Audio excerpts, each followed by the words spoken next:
Hello friends, welcome back to Liz's Reading Corner, or welcome if you're new here. I'm Liz and I like books, and today we are doing my May reading wrap up.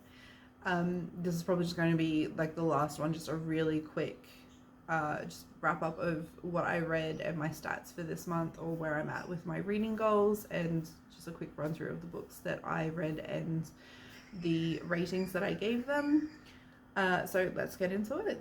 I read 7 books this month. This was actually a really slow reading month for me. I, for whatever reason, just struggled. Like, every book that I picked up just didn't feel right. It wasn't so much a reading slump. It was just, I just had a lot of uni stuff to do and my mind was not really on reading. It was more on getting through all of my uni work that I needed to get done, especially with starting a new trimester. So it has kind of been absolutely wild, and it was my little man's birthday last month, so we were organizing his birthday and we just had some personal things going on, so it just did not read very many books this month. So I read 7 books. That was 3,168 pages.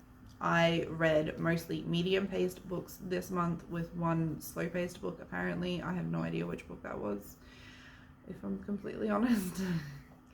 I read mostly, or an even split of 500 plus pages and 3 to 500 pages, with one book less than 300 pages. I only read fiction books this month because, like I've said, if I wanted to read nonfiction, I have plenty of nonfiction to read for uni, so I use my reading as a way to just de-stress. So I don't read fiction. I don't read non-fiction books. The genre I read the most of this month was fantasy, which is again not a surprise because the majority of what I read is either fantasy, thriller, or horror. I am starting to want to get back into horror. I'm having that that want to read horror again, so I think June's probably going to have a lot of, or be quite heavy on the horror stories. Hopefully I find some good ones, fingers crossed. I did DNF one book. I don't remember what book it was though. So I did DNF one book this month. It was The Golem and the Djinn by Helen Wecker, or Helene Wecker. I was not interested. When I first started reading it, I was really, like, it piqued my interest. I was really interested in reading it. But as I got through the book, I got to about a third of the way through and I couldn't finish reading it. I ended up sort of like flipping to the end just to see how the end went, just to see how the story ended basically, and I'm not mad at myself for DNFing this book. I just couldn't keep interested in it, honestly. It just kind of felt like the story was just going in circles, and while I love the idea or the concept of the book, the writing was just not enough to keep me interested, I think. So I won't be picking that book up again. Okay, so what did I read this month? So this month I read, like I said, 7 books. I read The City of Brass, which is book 1 in the Day of a Bad trilogy by Shannon Chakraborty. This one is a reread because I wanted to read so I read the first and second books in that series previously, a couple of years ago, and I wanted to pick up the third book, which is Kingdom of Copper, and also the book of short stories that is a part of that world called River of Silver. Yeah, the River of Silver. So I wanted to read the River of Silver as well, but I couldn't really remember what happened in the story, so that was just a refresher. So I loved that story. I loved reading it again. It was kind of like coming home, picking up that story, or the book again, and I loved it just as much as I read it the first time, and I gave that one 5 stars. Next, I read God Killer.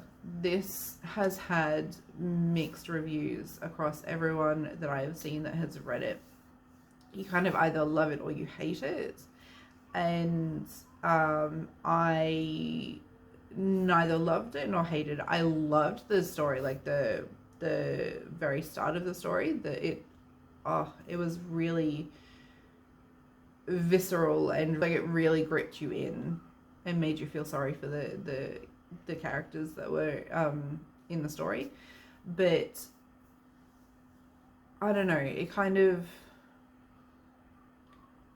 somewhere in the middle, it kind of got a bit average and it got a little bit boring. The end was great and I really want to read book 2 in the Fallen Gods series. I can't for the life of me remember the name of Sunbringer. I think it might be. It's something. Anyway, whatever it is, book 2 I would love to read, just because the ending of Godkiller was very surprising. It ended on like a cliffhanger. So I will be picking up book 2 in the series, but this book, purely because the middle, or like in between the beginning and the ending, so the middle of the book basically, it just got a bit boring, so I gave this one 3 stars. Next was Malice by John Gwynne. This one I DNF'd last year, I think it was. I soft DNF'd it last year, so I finally came back and I finally actually gave it a chance. And I got through it, and I'm glad I got through it. It is a good story. I love some of John Gwynne's other books. He's got a book coming out later on this year that I'm just dying to read. So this is The Faithful and the Fallen, book 1 in the series. So I will probably continue the series. I wouldn't consider it to be John Gwynne's best writing, but it is not bad. And I gave it 3 stars. Next, I read The Satanic Verses, which is a part of the Goodreads Top 100 Most Difficult Books to Read challenge that I have set for myself.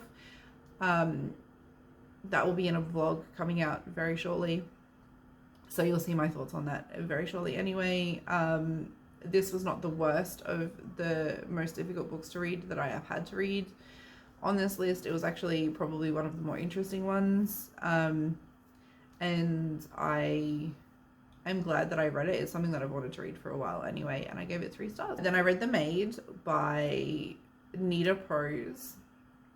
This was a surprise to me. This book was a very pleasant surprise. This, if you're looking for a book with like a neurodivergent characters, this is a good book for you to read. It is a murder mystery. I kind of picked the murderer and like kind of where the story went, but it also had a very pleasant surprise at the end, and like just a very cozy, not cozy ending. It just had a very sweet ending, which was quite nice to see in a murder mystery. You don't normally see endings like that in murder mystery, and I gave it 4 stars. Next, I read Slewfoot by Brom. This was a big surprise for me. I picked it up not really knowing, or like going into it not really knowing what the story was about, and it was the right amount of like horror. I would consider it horror fantasy. I think it is considered like just a fantasy book, but there are some horror elements within it that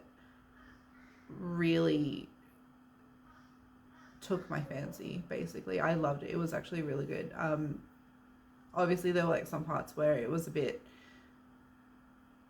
average, where like the story, there was like a story setup.